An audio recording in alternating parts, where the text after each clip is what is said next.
Hello friends, आप सभी का स्वागत है eagle IAS the study zone में। साथियों, यूपीएससी सीएससी मेंस के तहत पीवाईक्यू डिस्कशन किया जा रहा था और जनरल स्टडीज़ पेपर 1 का जो इतिहास एवं इंडियन हेरिटेज और कल्चर के जो प्रश्न हैं उनको लेकर के जो है हमने डिस्कशन प्रारंभ किया था। इसके लिए जो है ऑलरेडी जो है 3 वीडियो दिया गया है हमारे यूट्यूब चैनल में, जो कि भिन्न भिन्न वर्षों के हैं। और आज का जो पेपर लिया गया है वो 2016 का पेपर लिया गया है।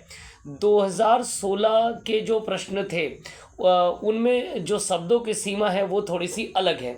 इससे पूर्व आपने देखा कि 2023, 24, 22 इवन जो है 17 तक जो है 2 प्रकार के प्रश्न थे। एक तो 150 शब्द के प्रश्न थे और दूसरा 250 शब्दों के प्रश्न थे।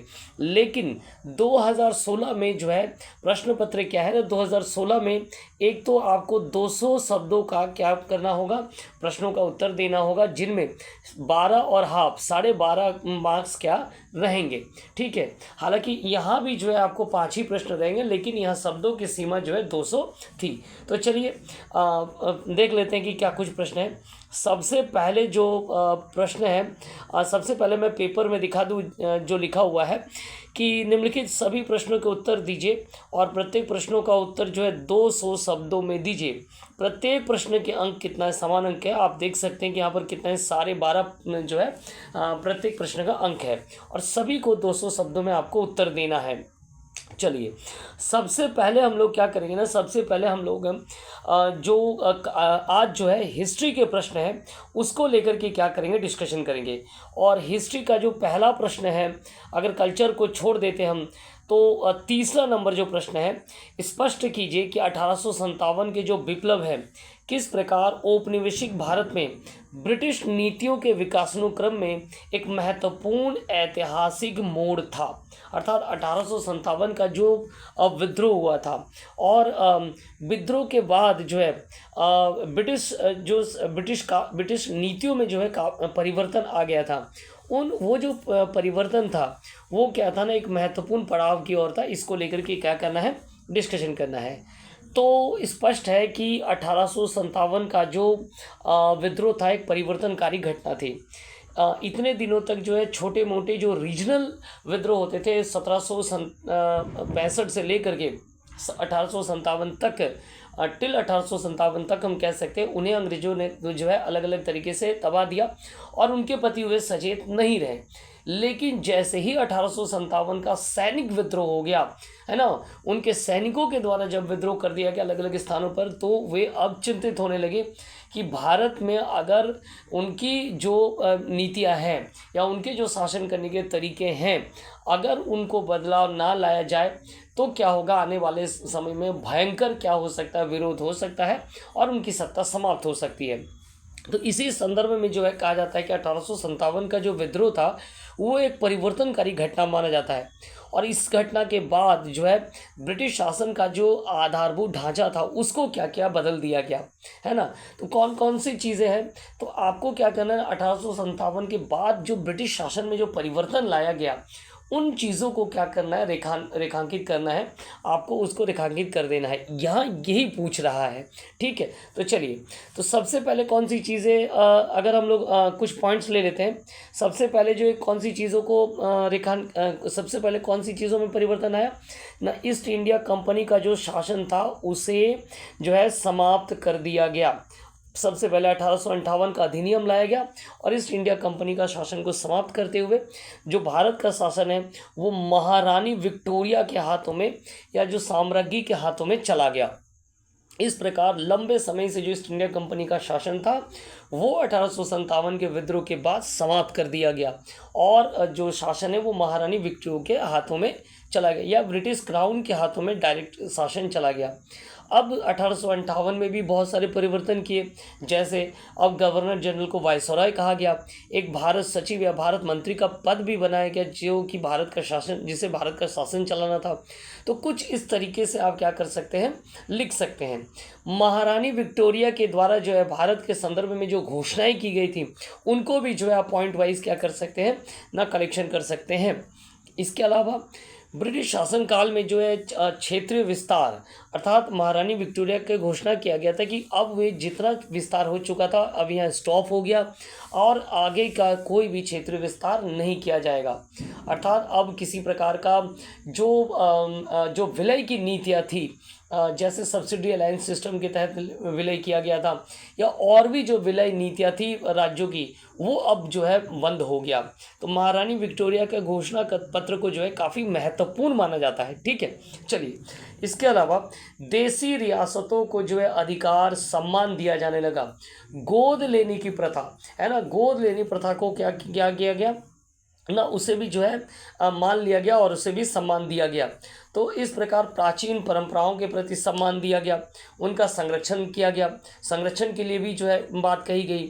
साथ में जितने भी अपराधी हैं जो कि हिंसात्मक कार्यों में नहीं लगे हुए थे, उनको छोड़ करके बाकी सबको क्या क्या किया गया ना, क्षमादान दे दिया गया। तो महारानी विक्टोरिया का घोषणा पत्र काफ़ी महत्वपूर्ण माना जाता है। या महारानी विक्टोरिया के हाथों में जो शासन आया, इससे जो है भारत में जो है जो ब्रिटिश शासन का ढांचा था उसमें काफ़ी कुछ बदलाव आया और अब थोड़े लिबरल स्थिति में थे।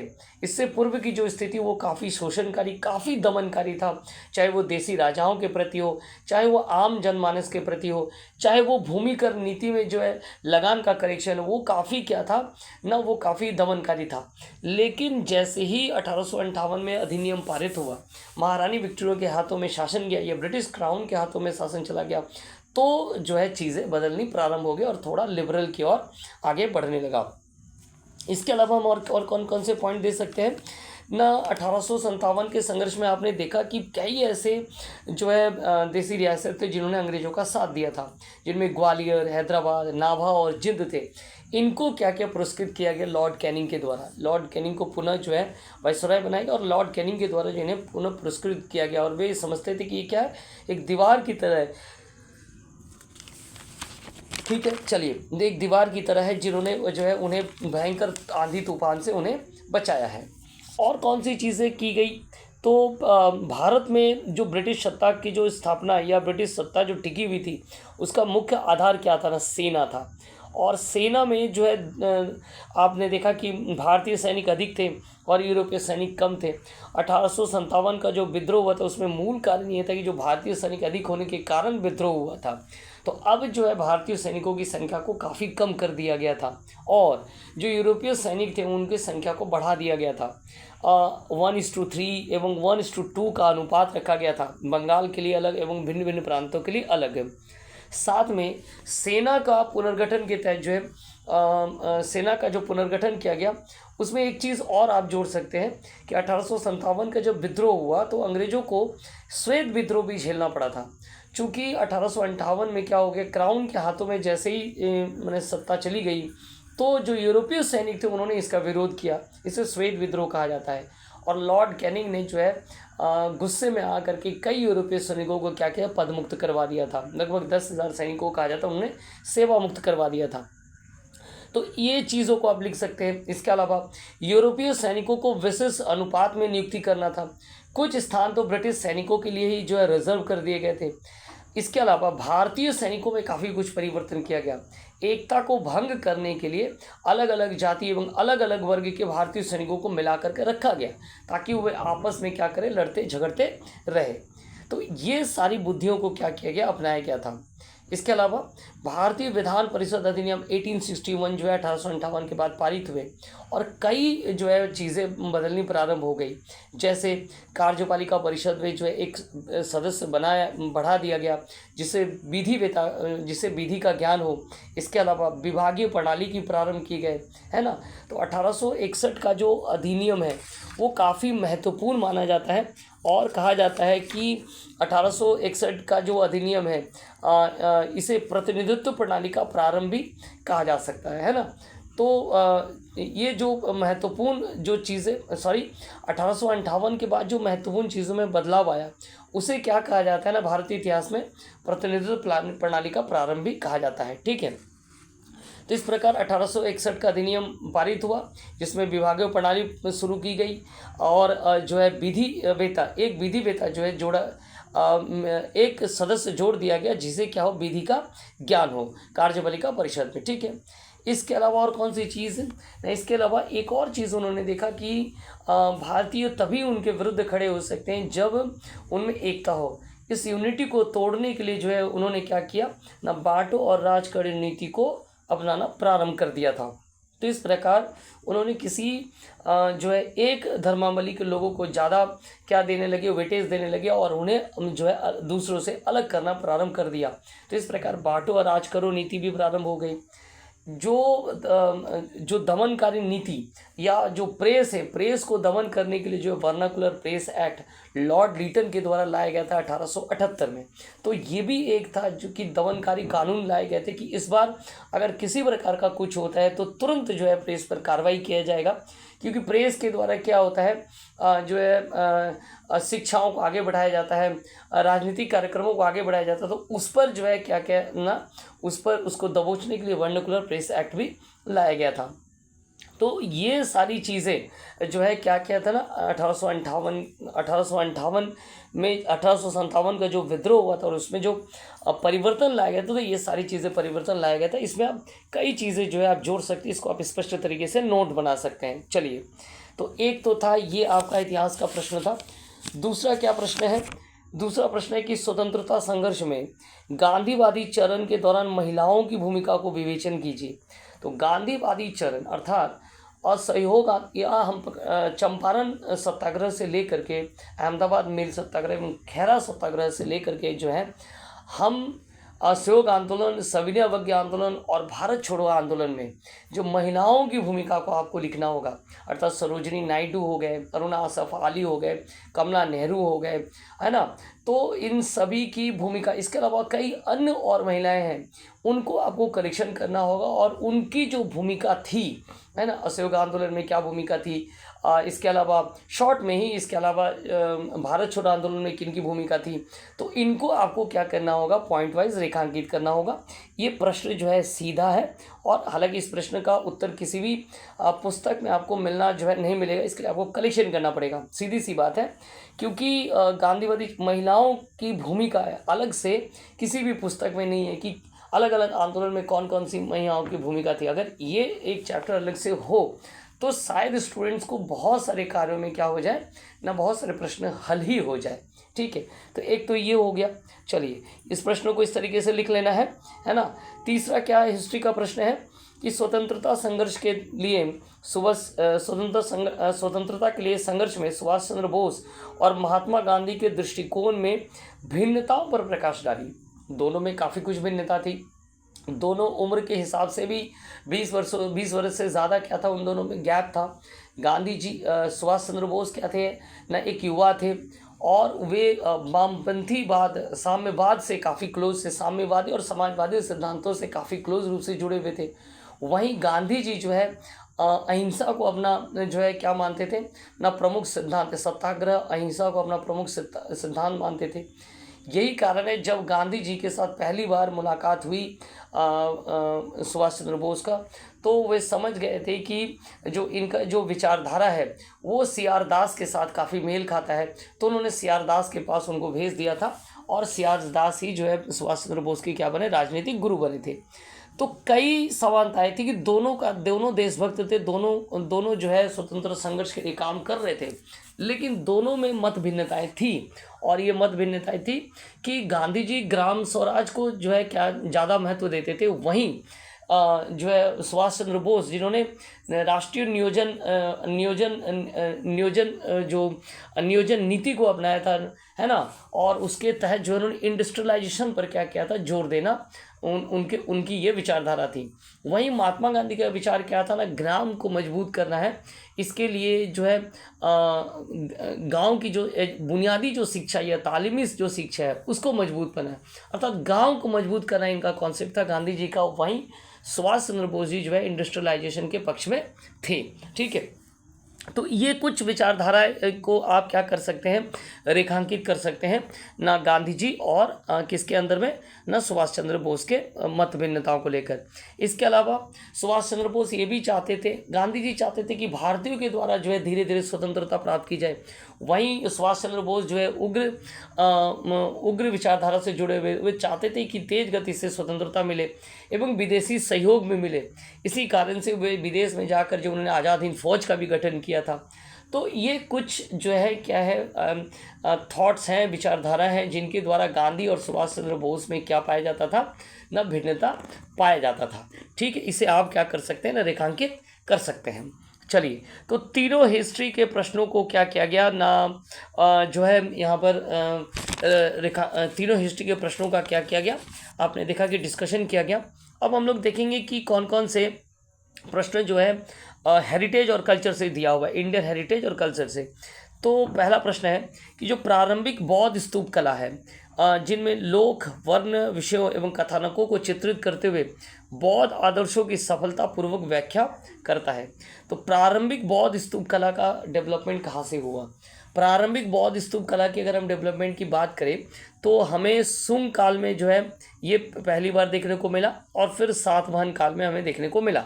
तो सुंग काल में कौन कौन से हैं? सुंग काल में हो गया बोध गया है, सांची हो गया, भरहूत का जो स्तूप है तो सुंग काल के हैं। वहीं सातवाहन काल में क्या है, अमरावती का स्तूप है, नागार्जुना कुंडा का जो स्तूप है। अब इन स्तूपों में मूल रूप से किन चीज़ों को उकेरा गया है? तो बुद्ध के पूर्व जन्म की कथाओं को उकेरा गया है, जातक कथाओं को उकेरा गया है, बुद्ध से जुड़े हुए जो अलग अलग उनके जीवनी से जुड़े हुए जो अलग अलग घटनाएं हैं उनको इसमें उकेरा गया। तो इनको लेकर के आपको शॉर्ट पॉइंट्स बनाना होगा। अर्थात भरूत स्तूप के बारे में थोड़ा आपने लिख दिया, सांची स्तूप में जो उत्कीर्ण है उनको लेकर के लिखा, बोध गया में जो उत्कीर्ण है उस वहाँ आपने लिखा, अमरावती जो सातवाहन काल में बनाए गए थे इसके तो 4 क्रम पाए जाते हैं। तो अमरावती जो है सर्वश्रेष्ठ कलाओं में से एक माना जाता है। अमरावती स्तूप में जो कलाएं हैं तो उनको लेकर के आपको डिस्कशन करना है कि बुद्ध के जीवन को लेकर के इसमें उकेरा गया, आम जीवन शैली को लेकर के भी इसमें उकेरा गया था। तो इन चीज़ों को लेकर के आपको क्या करना पड़ेगा, डिस्कशन करना पड़ेगा। ठीक है, चलिए नेक्स्ट प्रश्न बहुत ही आसान है और आप लोगों के लिए, वो ये है कि विजयनगर नरेश कृष्णदेव राय न केवल स्वयं एक कुशल विद्वान थे अपितु विद्या और साहित्य के महान संरक्षक भी थे। विवेचन कीजिए। अब कृष्णदेव राय स्वयं क्या थे ना, वे तो स्वयं ही एक विद्वान व्यक्ति थे क्योंकि उन्होंने कई रचनाएं की तमिल और संस्कृत और तेलुगु दोनों में। तो जामवंती कल्याणम, रसमंजरी, अमुक्त माल्यदा उनकी क्या है प्रमुख रचनाएं मानी जाती है। उन्होंने नागलापुरम नामक नगर का भी स्थापना किया था। इसके अलावा उनके दरबार में अष्टदिग्गज पाए जाते थे जिनमें कई कवियाँ थे, जिनमें पेदन्ना भी जो है काफ़ी प्रमुख कवि माना जाता है। तो उनको लेकर के डिस्कशन कर दीजिए, अर्थात अष्टदिग्गजों के नाम दे दीजिए, उनमें जो प्रमुख है उनको लेकर के डिस्कशन कर दीजिए। कृष्णदेव राय की जो रचनाएं हैं उनको लेकर के डिस्कशन कर दीजिए और इस प्रकार इस प्रश्न का उत्तर दिया जा सकता है। ठीक है, चलिए और कौन से प्रश्न दिए गए हैं? तो ये कुछ प्रश्न थे, आई होप कि सारे प्रश्न हो गए हैं। तो ये कुछ प्रश्न थे जो कि 2016 में पूछा गया था। एक बार फिर से मिला लें। प्रारंभिक बौद्ध स्तूप कला को, जैसे मैंने आपको कहा, भरूच का स्तूप, सांची के स्तूप, अमरावती का स्तूप है ना, नागार्जुना कोंडा का स्तूप हो गया। इसके अलावा अगर बात करें सांची का स्तूप, इनमें जो बुद्ध की जो पूर्व जन्म की कथाओं को उकेरा गया है या जो लोक कथाएं गए उनको लेकर के आपको थोड़ा डिस्कशन करना पड़ेगा। दूसरी ओर विजयनगर नरेश तो सीधा है, कृष्णदेव राय के बारे में, कृष्णदेव राय की रचनाओं को लेकर के बताना है। उन्होंने जो है कला की वृद्धि के लिए जो कार्य किया उनको लिखना है और उनके दरबार में जो अष्टदिग्गज थे उनको लेकर के लिखना है। तो 2 प्रश्न थे आपके इंडियन हेरिटेज और कल्चर से। बाकी 1857 वाला प्रश्न है जो कि ब्रिटिश नीतियों के विकास क्रम में एक महत्वपूर्ण ऐतिहासिक पड़ाव था, ये तीसरा था, इसको काफ़ी डिस्कशन कर लिया गया है। स्वतंत्रता संघर्ष में गांधी जी के दौरान महिलाओं की भूमिका, गांधीवादी चरण में महिलाओं की भूमिका, जैसा मैंने कहा कि इस प्रश्न का उत्तर पुस्तक में मिलना तो रेयर है, तो इसे आपको कलेक्शन करना पड़ेगा और अलग अलग महिलाओं की भूमिका, जो मुख्य महिलाएं हैं उनकी भूमिका को, सविनय अवज्ञा आंदोलन हो गया, भारत छोड़ो आंदोलन हो गया और असहयोग आंदोलन, इन तीनों आंदोलन में अगर आप लिख देते हैं तो ये जो है काफ़ी लाभदायक होगा और इस पर मार्क्स मिलेगा। ठीक है, और नेक्स्ट क्या था ना, सुभाष चंद्र बोस और गांधी जी के विचारों में जो भिन्नताएं थी, तो सुभाष चंद्र बोस युवा थे, साम्यवाद और समाजवाद से प्रभावित थे, है ना। और इसके साथ साथ वे क्या चाहते थे ना, उग्र विचारधारा से जुड़े हुए थे। विदेशी सहयोग के लिए विदेशी सहयोग चाहते, अगर लेना पड़े तो ज़रूरत पड़े तो लेना चाहते थे। यही कारण आज़ाद हिंद फौज का भी उन्होंने गठन किया था बाहर जा कर के। तो ये कुछ है। साथ में राष्ट्रीय नियोजन प्रणाली जो है प्रथम बार सुभाष चंद्र बोस के द्वारा प्रारंभ किया गया था। और उन्होंने इंडस्ट्रियलाइजेशन के क्या पक्षधर थे। वहीं महात्मा गांधी क्या थे ना, गांव को विकसित करना चाहते थे। गांव की जो आधारभूत संरचना है उसे मजबूत करने के पक्ष में थे। तो ये कुछ सैद्धांतिक जो भिन्नताएं पाई जाती थी महात्मा गांधी और सुभाष चंद्र बोस में। तो 2016 का जो जीएस पेपर 1 का जो प्रश्न है, इस पर काफ़ी कुछ लिखा जा सकता है।